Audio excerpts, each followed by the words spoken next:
Life insurance اور health insurance کا حکم۔ مصطفیٰ شاہد کراچی سے پوچھتے ہیں، میں سیکیورٹی کمپنی میں مینیجر کے طور پر کام کرتا ہوں۔ میرا کام سیکیورٹی گارڈ کو مینیج کرنا ہے۔ ہمیں انہیں لائف انشورنس اور ہیلتھ انشورنس دینی ہوتی ہے۔ کمپنی والے کہتے ہیں کہ آپ بھی اپنا ڈیٹا دیں تاکہ آپ کی بھی یہ دونوں انشورنس کر سکیں۔ اس بارے میں رہنمائی فرمائیں۔ بھائی اسلام میں لائف انشورنس اور ہیلتھ انشورنس دونوں ناجائز، دونوں حرام ہیں، اور یہ اصل میں غرر ہے۔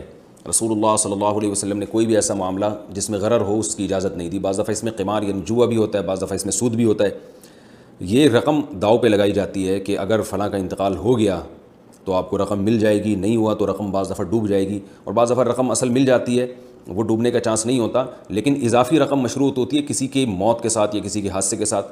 تو کبھی بھی کسی کے حادثے یا موت کے ساتھ جب آپ کا پروفٹ مشروط ہوگا تو یہ غرر کی ایک صورت ہے۔ غرر کا مطلب غیر یقینی۔ تو کاروباری معاملات میں اور جو بھی بزنس ہو اس میں شریعت نے حکم دیا ہے کہ حوادث اور حادثات کے ساتھ آپ کا پروفٹ مشروط نہیں ہونا چاہیے، اس وجہ سے یہ ناجائز اور حرام ہے۔ اس کے جتنے بھی دلائل دیے جائیں کہ اس میں لوگوں کو فائدہ ہوتا ہے، تو رسول اللہ صلی اللہ علیہ وسلم کے دور میں جو قمار تھا اس میں تو غریبوں کو بہت زیادہ فائدہ ہوا کرتا تھا۔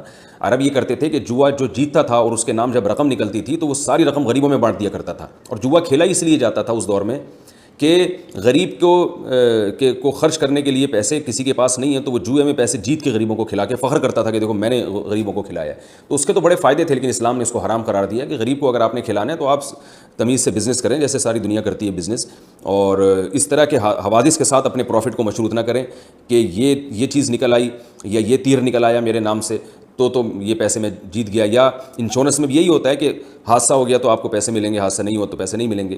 آپ یہ کہہ سکتے ہیں کہ اس میں تو تعاون ہے، جس کے ساتھ حادثہ ہو رہا ہے اس کے ساتھ تعاون ہے، تو تعاون کے لیے اس طرح سے بزنس یہ جائز نہیں ہے۔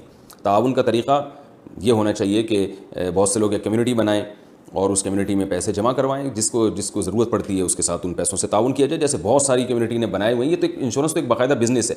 میں بھی اس کے دلائل کی تفصیل میں زیادہ نہیں جاؤں گا، یہ تو بہت لمبا کلپ ہو جائے گا، اس پر علماء نے بہت کچھ لکھا ہے۔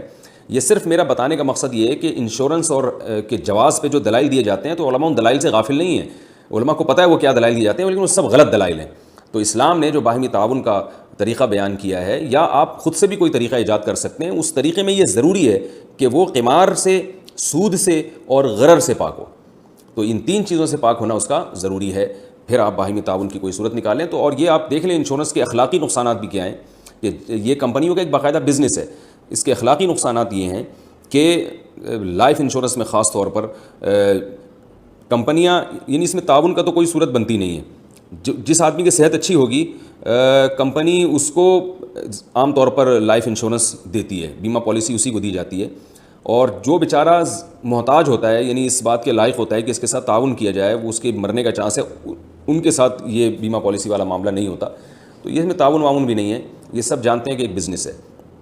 اور تو بزنس کے بارے میں شریعت کا اصول یہ ہے کہ وہ بزنس کے اصولوں پر ہونا چاہیے، مشارکت ہو، مضاربت ہو، یا جو بھی بزنس کے اور دیگر طریقے علماء بیان کرتے ہیں ان طریقوں میں سے کسی ایک طریقہ پر فٹ بیٹھ رہا ہو۔